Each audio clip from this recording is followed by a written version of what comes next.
President Trump, as we know, has had a conference call with governors, and some of that audio has come out, and we're using it. And in it, he says to governors, he says, you're weak. He says, many of you should be, not showing this weakness. We're laughing stocks. You need to dominate. You need to dominate.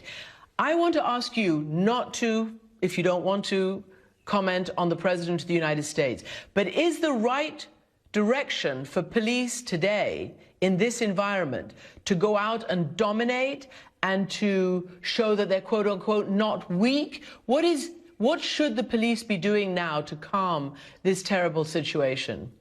Let me just say this to the President of the United States on behalf of the police chiefs in this country.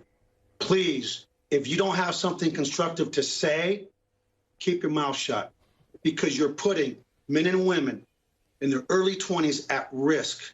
It's not about dominating. It's about winning hearts and minds. And let's be clear.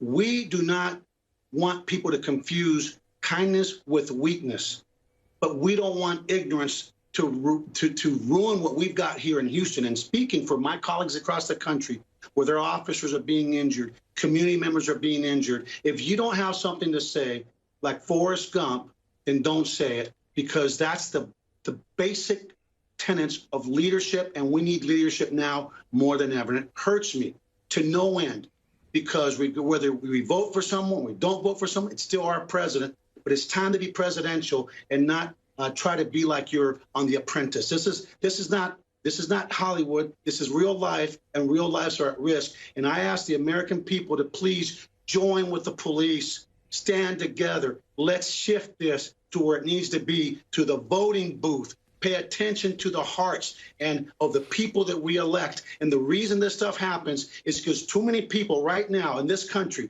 that are throwing bricks and damaging property never bother to vote.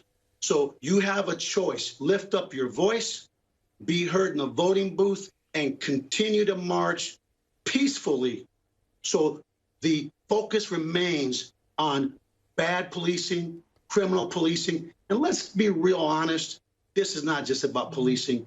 It's about society and this disproportionality of the things going on in our country, from education to health to food to everything that we all as human beings hold near and dear. So please, please don't react to that. If we just hug one another, the only thing that will happen to overcome hate is love. And love and engagement. Let's engage and let's do what we can control, which is our own actions, our own hearts, and exercise without fail our right to vote.